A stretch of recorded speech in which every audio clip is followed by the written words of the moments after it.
بات اور بتانا چاہتا ہوں، سب غور سے میری بات کو سن لیجیے. زندگی کا کوئی بھروسہ نہیں. ظالم دنیا میں بہت آئے.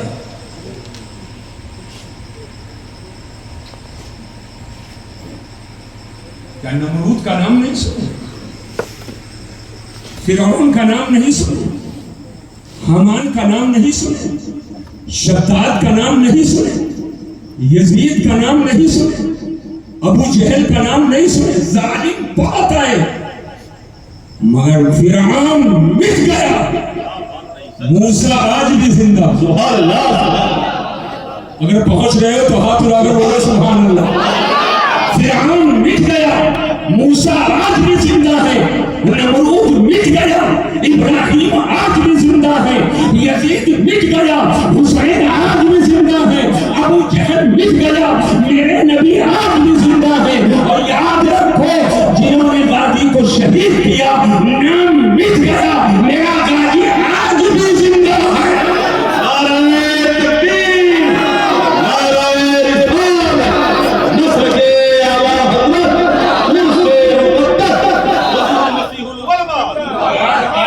منظرنامے پہ نظر ڈالو.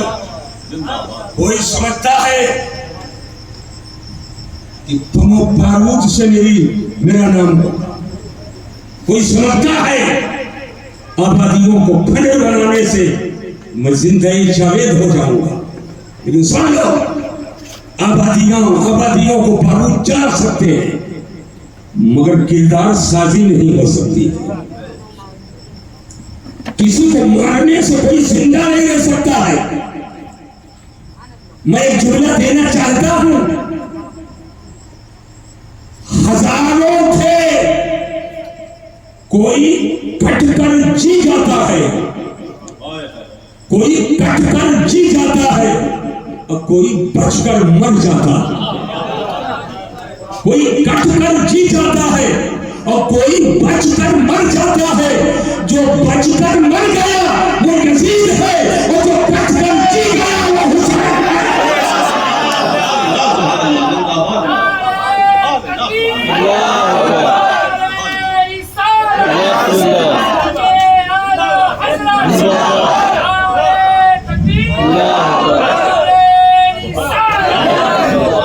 جو بچ کر مر گیا وہ یزید ہے اور جو کٹ کر جی گیا وہ حسین ہے. یہ مت دیکھنا کہ طاقت مادی اور تاغوتی طاقت کس کے پاس ہے. کہ جیت تلوار کی نہیں ہوتی ہے، کردار کی ہوتی ہے. غنڈہ گردی کا کردار کربلا میں یزید نے پیش کیا تو یزید مر گیا، اور صبر کا کردار کربلا میں حسین نے کیا تو حسین کٹ کر بھی جی گئے.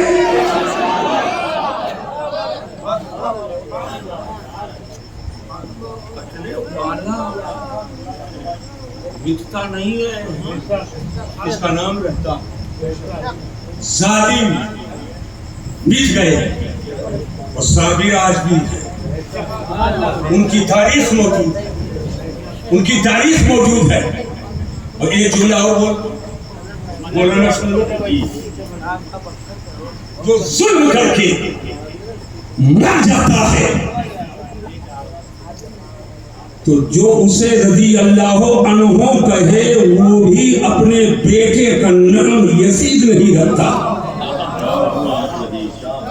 پہنچ پاؤ تو پہنچو، میرے بڑا ٹائم نہیں ہے میں تشریح کروں. جو ظلم کر کے مر جاتا ہے تو جو اس کو رضی اللہ عنہ کہتا ہے وہ بھی اپنے بیٹے کا نام یزید نہیں رکھتا ہے. لیکن جو کٹ کر زندہ ہو جاتا ہے وہ تلوار کے نوک پر قرآن پڑھتا ہے. اور یہی تک بات نہیں، تنہا اس کی اولاد نہیں بلکہ پورا زمانہ اپنے بیٹے کا نام غلام حسین.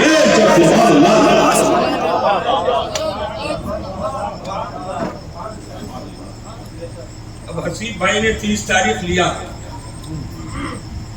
بھائی، اس دن جلدی شروع کر دیجیے. اگر چاہتے ہیں کہ میری کوئی تقریر ہو سمجھ رہے نا تو جلدی سے شروع کر دیجیے گا. اب سب لوگ جلدی سے آ جائیں.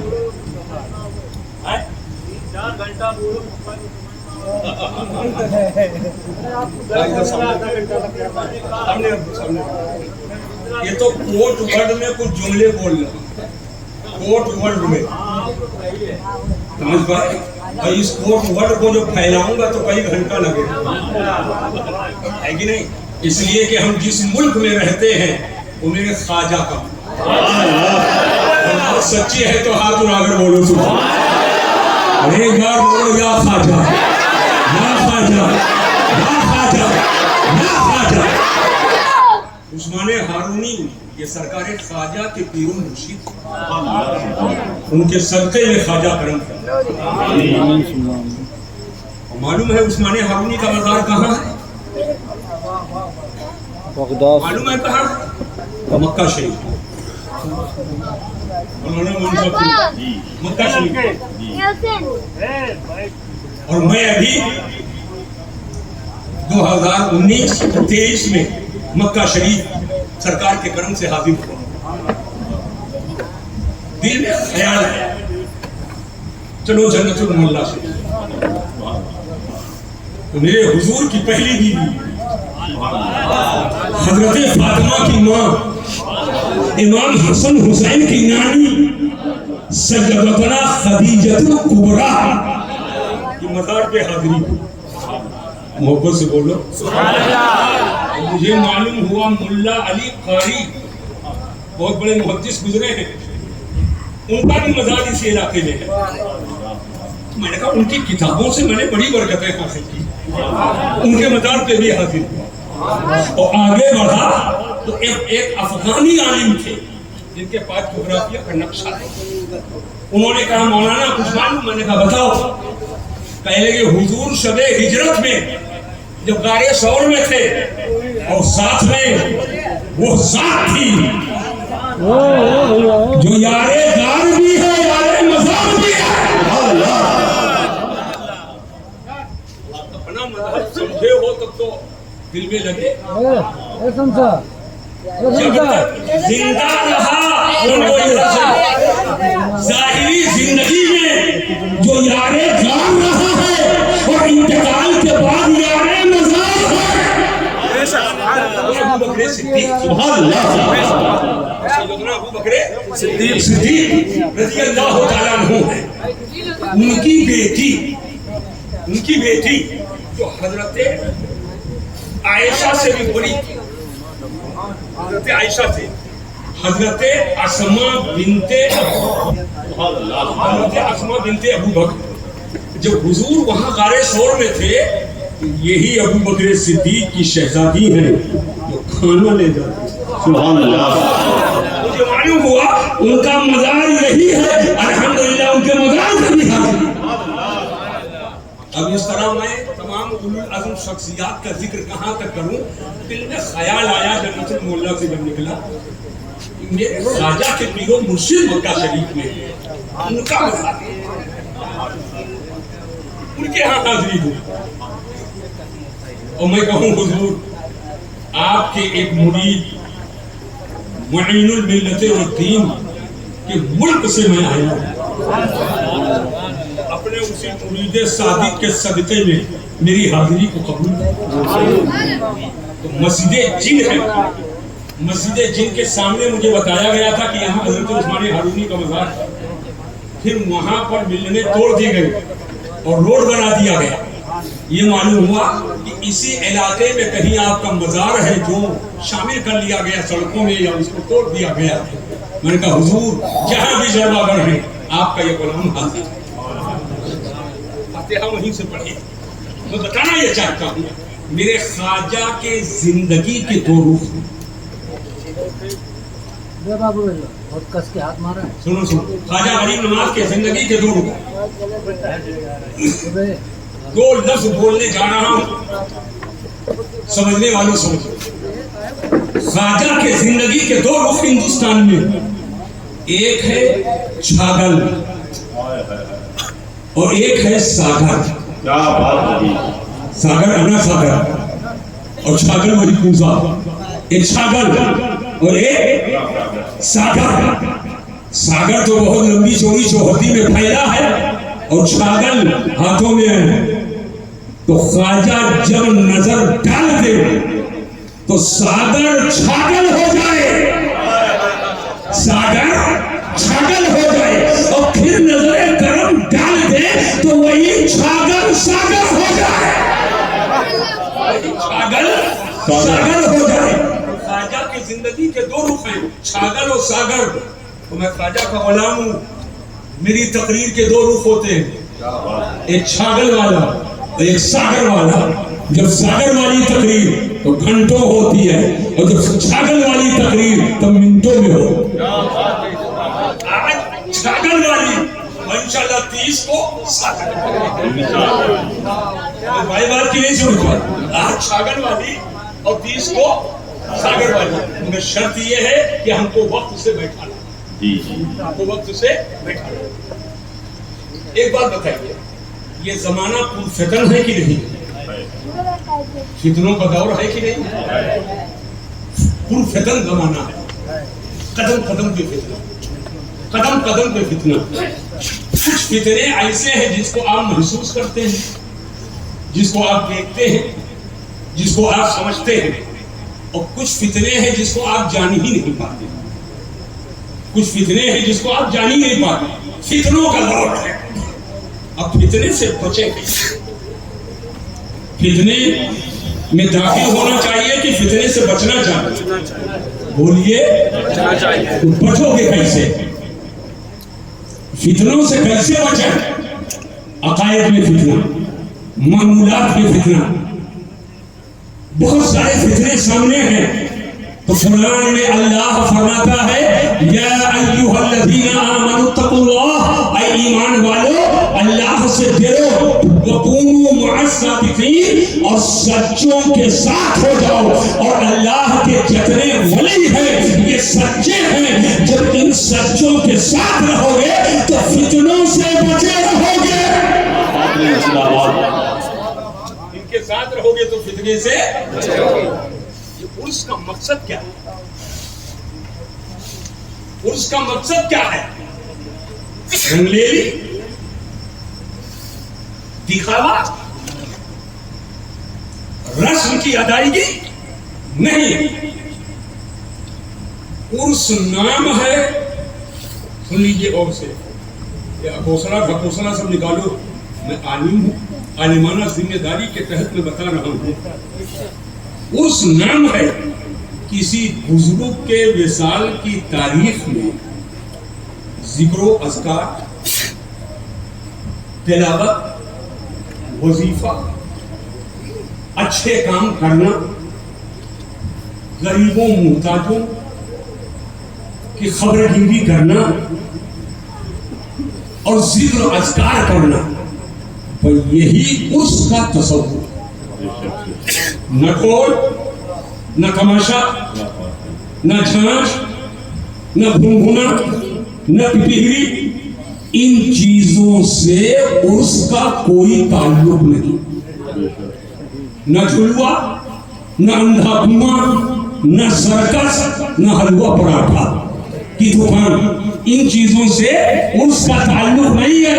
عرس جو مین ہے وہ یہی ہے، الحمدللہ آپ چادر کا جلوس نکالو اور عزت کے ساتھ سب لے جا کر کے پیش کرو، عزت کے ساتھ لے جا کر پیش کرو، نعت پڑھو، منقبت پڑھو، کلمہ پڑھو، درود پڑھو، کلمات طیبہ کا ذکر کرو۔ لیکن ایک میں تنبیہ کر کے جا رہا ہوں، عورتوں کو جلوس میں شامل مت رکھو،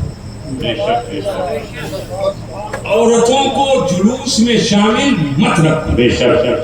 جہاں جہاں عزت پامان ہوں، بے وحودگی کا مظاہرہ ہو، جب عزت کے آنچل میں دھبا لگنے کا شبہ ہو، وہاں سے مر بیٹیوں کو نکال دو، اور جہاں ان کی عزتوں کی انجمن سجدی ہو، اور جہاں ان کے عزت کی چادر اور روشن منور اور اجالا والا ہو جائے، ماں بیٹیوں کو اسی جگہ چھوڑ دو جہاں ان کی زینت اور روشن۔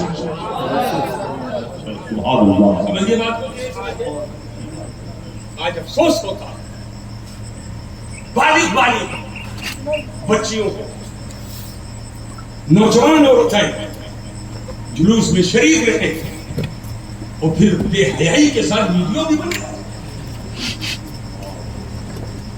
اس کو ڈھملا بھی جائے، عام بھی کیا جائے۔ یاد رکھنا تم اپنے کو حسینی کہتے ہو، لیکن کربلا میں جہاں امام حسین سردار کی حیثیت سے تھے، وہیں علی اصغر کا بچپنا بھی تھا، قاسم کی جوانی بھی تھی، اور محمد جیسے بھانجے بھی تھے، لیکن جہاں یہ خاندان کے چشم و چراغ تھے وہیں پر علی کی بیٹی سیدہ زینب بھی تھی۔ کربلا کی تاریخ اٹھا کرتے ہیں، کتنی مصیبت پشتوں پہ پشتے، 6 مہینے کے شہزادے آغوش میں جان شہادت نوش کرتے، اور محمد جیسے بھانجے ننھی لاش تڑپ رہی ہے، 18 سالہ کلیئر نوجوان بیٹا خاک و خون میں غلطا، شبیہ پیغمبر امام حسن مصطفیٰ کی یادگار حضرت قاسم کی لاش پر گھوڑے دوڑ رہے، لیکن ایک تاریخ مجھے لا کر کے بتا دو کہ سیدہ زینب علی کی بیٹی، وہ علی کہ جس کا نام پاؤں پھسلے تو یا علی، گرنے لگو تو یا علی، ہر موڑ پر تمہاری مدد کریں، علی کی بیٹی سیدہ زینب نے کبھی پردہ کا دامن نہیں چھوڑا ہے۔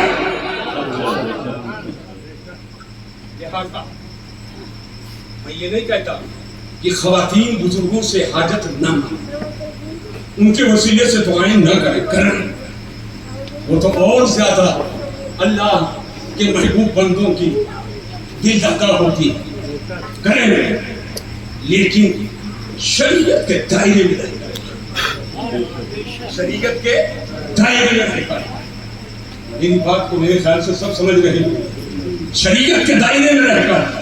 اس لیے دنیا کے لوگوں نے عورتوں کو ننگا کر دیا، بے سر کر دیا، عریانیت، فحاشی، فلموں، سنیما تھیٹروں کے ذریعہ، سنیما گھروں کے ذریعہ پوری دنیا میں بہو بیٹیوں کی عزت کو نیلام کیا گیا، لیکن سر سے پاؤں تک کے چھپا کر اور پردے کا حکم دے کر جس نے عورتوں کی عزت کی حفاظت کی ہے اسے تو مذہب اسلام۔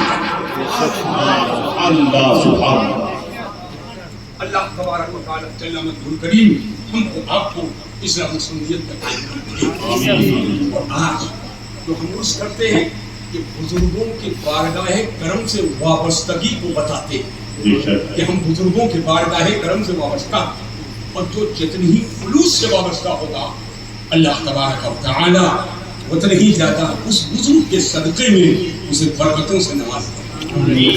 آج بڑی خوشی ہو رہی ہے کہ آپ سبھی حضرات رات کے اتنے حصے میں اتنی محبت کے ساتھ بیٹھے ہیں۔